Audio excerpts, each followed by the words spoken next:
Together, growing in faith, changing communities.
Amavesi amashumi amathathu nanye kuze kube amashumi amathathu nesikhombisa.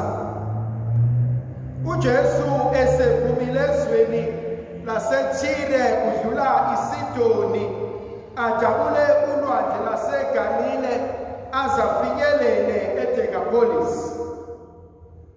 Basebeyisa kuyena umuntu oyisithuli nesimungulu bemncenga ukuba ambeke isandla khona ezaphila.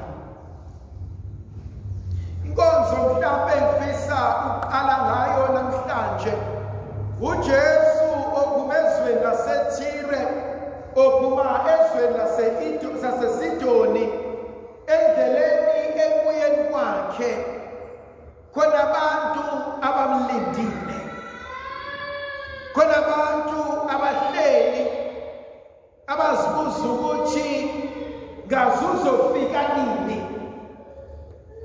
ngaze uzodlula enaso yini isikhathi. Bese ngizibuza ukuthi yini lento engaka edala ukuba labantu bahlale balinde uJesu ezodabula kuwo wonke lamazwe, azadabula amazwe alishumi bese enkonzweni yokuhlala nokulinda. Ebese sizwa uMarkus ukuthi baletha uJesu insizwa ubaba oyisimunguli noyisithuli.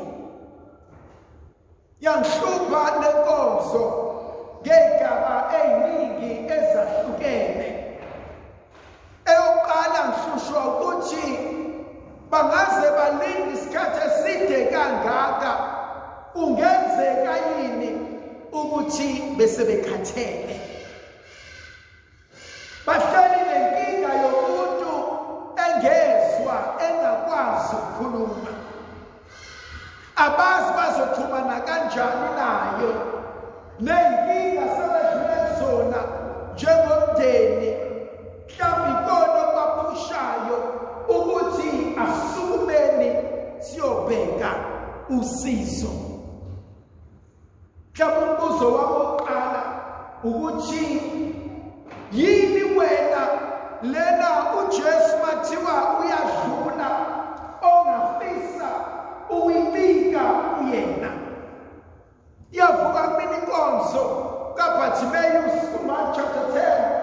UBhathimeyus sezisicubu nevuke lithi izwi kaNkulunkulu abantu bayadlula, kodwa uBhathimeyus uyamemeza athi Nkosi, athi ndodana kaDavide, athi ngihawukele.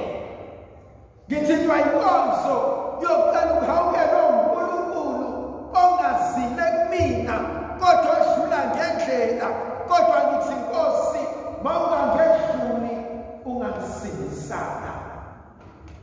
Ey'thanda zami kubuhlungu bayisidalwa esuku. ngoba kwesinye isikhathi ngiyahlala phakathi kwey'nkinga, ngiyahlala phakathi kokuxakeka, ngize ngivume iy'nkinga zami, ngithi vele lezi zinto zakwami, vele lezi zinto zami, vele i-condition yami le.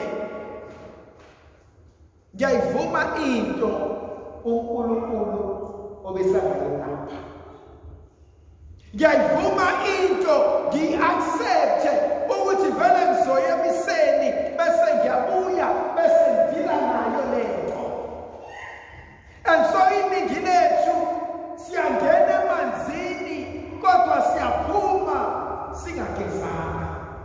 Siyahlangana noKristu kodwa sibuyele emuva singasizakalanga. So inkonzo yami uNkulunkulu ayibeke enhlizweni yami, inkonzo yokuthi mawungangedluli uJesu lapho babiza abanye mawungizwe nami. Lapho ufika uzokwenza umsebenzi noma kuthiwa nayo i-appointment kodwa ngoba ngixakekile ngicela ungizwe. Thandaza zami kunezinto abanye bethu have said I cannot trust uNkulunkulu ngalokho. Angikwazi ukukhuluma noNkulunkulu ngalokho. Ngoba I've looked into my own finances. I've looked into my own situation. I've looked into my own age. Angisakwazi ukwenza. Ngakhohlwa ukuthi uNkulunkulu wethu uthi bheka sengidala konke kube kusha.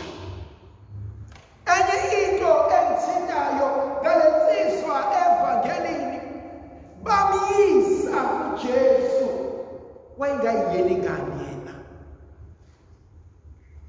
Wayena engasukumanga athi sengicela ukusizakala. Wayena engasukumanga athi ngikhathele ukungezwa, athi ngikhathele ukungakhulumi. Could it be possible ukuthi wayengafuni ukuba ngcono? Could it be possible ukuthi wayenjoya ukunakekelwa? Could it be possible ukuthi wayejabulela ukudatshukelwa? Could it be possible ukuthi wayenjoya ukuhlala engaxoli? Because if I forgive you, I let go of you. If I forgive you, I have no power and control over you. Kuneminye imizi asikhulumisana and say right singakhulumisana because ule nami le. Kuneminye imizi esikontrolanayo by manipulation because wenza ukuthi uzokwenza ukuthi. So the moment ngikuxolela, I have no power over you. The moment ngikuxolela, I have no control over impilo yakho. And so you realize ukuthi I hold on to something engilimazayo so long as it benefits ngokucontrol impilo yakho. Enye into engithintayo ngalo baba, akezwa, akakhulumi, bathini ngokuyena bethi bakufunela usizo. Ba-explaina kanjani ukuthi asambeni manje ngoba sifuna ukukusiza, ngoba sifuna impilo yakho ibe ngcono. Bese kuvuka kumina ukuthi kuphosebule yini ukuthi babemdonsa indlela yonke, bemhudula indlela yonke, o bemkhohlisa indlela yonke ukuze akwazi ukusizakala. Nginaye umuntu empilweni yami ongancamela ukuxabana nami so long as impilo yami izoba ngcono. Sithe masikhula bathi abazali bethu, noma ungangizonda noma ungangikhulumisa kodwa ekugcineni wena uzoya esikoleni, wena uzophasa esikoleni. Sabazonda sayitshela bayahlukumeza, sabazonda besidisiplina, sabazonda besivusa ekuseni, sabazonda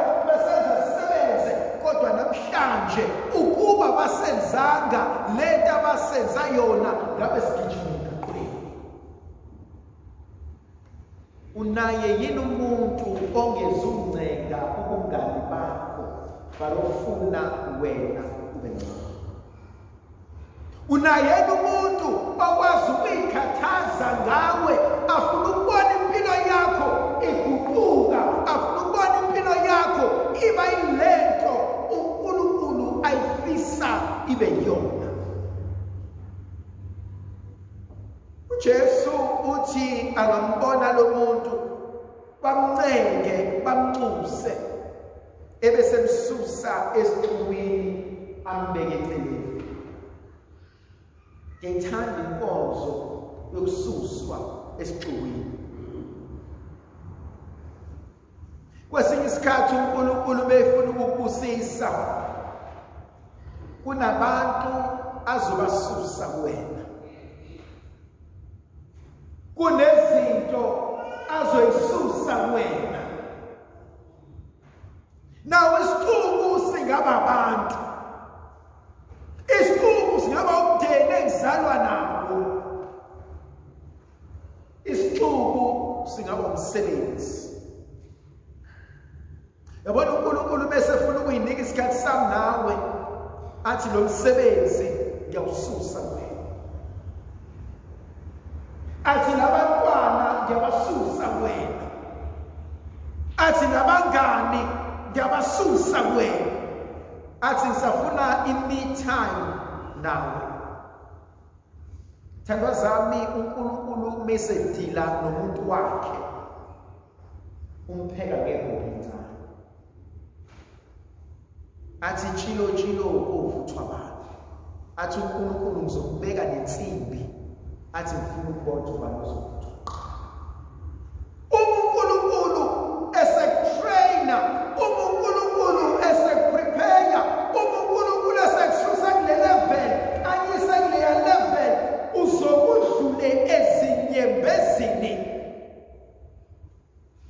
uNkulunkulu ithandwa zami mesekuphakamisa, angeke akuphakamise ngokuseva ngetrain. Uzokuphakamisa ngenyembezi, uzokuphakamisa ngamadolo, uzokuphakamisa ngokuzuka, uzokuphakamisa ngokushiywa ikona konke. Kuzofika isigaba empilweni yakho where you are convinced ukuthi uNkulunkulu ushiyile. Kuzofika isigaba empilweni yakho when you are convinced ukuthi bonke abantu bayakuzonda. Kuzofika isigaba empilweni yakho when you are convinced ukuthi useless. uNkulunkulu uNkulunkulu oqinyayo.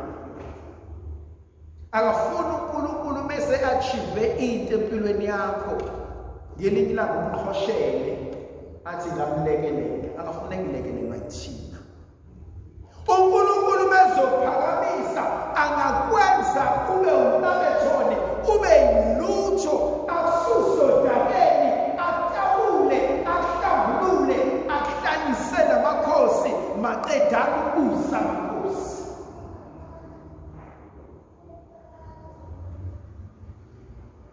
Kwesinye isikhathi kunenhlupheko that is necessary. Kunenyembezi eziswelekile. Khona la ozokhuleka khona. Uzila ukudla ufaste. Thandaza amanovela namarusana. Wenza amamisa, hamba imihambo egcwele naso zonke izinto. Ucela uNkulunkulu kodwa impendulo ibe yodwa. No. Uzuyitshela ukuthi wena unamabhadi, uzuyitshela ukuthi wena ulahliwe, uzuyitshela ukuthi vele izinto zakho zimnyama ayikhanyi. It's because uNkulunkulu uvala isicaba wathi valani yamnyango, angifuna aphume lapha, ngifuna aphume ngalo yamnyango. Uthi uIsaya pheka ngibhalile igama lakhe esandleni sami. uNkulunkulu kwesinye isikhathi kalivalele igama lomuntu esandleni sakhe. ebese shikisha izandla. Ayikhuhle izandla. The more I push his hand, the more I feel the pinch. The more I feel the pinch, the more I believe ukuthi ngiyathekwa. The more I believe ngiyathekwa, the more ngifuna ukuhlehla uNkulunkulu. Ngithi ngiyaphurukutsha angiphikize. Ngithi ngiyaphurukutsha ngihambe. Don't give up. He's preparing something big for your life. Khona inkonzo eyenziwa uJesu. Uyabubula. Uyakhala. Ukhalela lensizwe ngezwe. I sometimes wonder ukuthi uNkulunkulu uma engikhulekela ukhala inyembezi enjani. Uma ekhulekela situation yakho, umndeni wakho,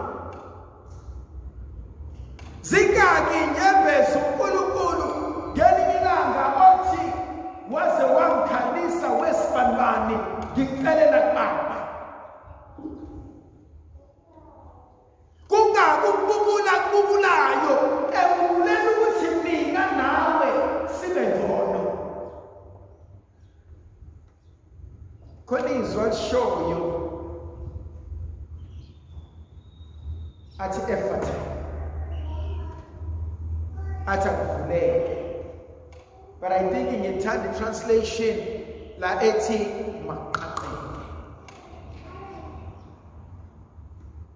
Zingaki izibopho engizalelwe phezu kwazo. Zingaki izibopho nenkulumo ezakhulunywa ngisesibelethweni sikamama. Zingaki izibopho nenkulumo engifikele kuzona. Zingaki izibopho nenkulumo engizibophe mina ngazo. Abanye bethu sishawa ukwehluleka kwabazali bethu. Abanye bethu sishawa amaphutha nezono zobabamkhulu. Abanye bethu sishawa ukuhlakanipha kwethu.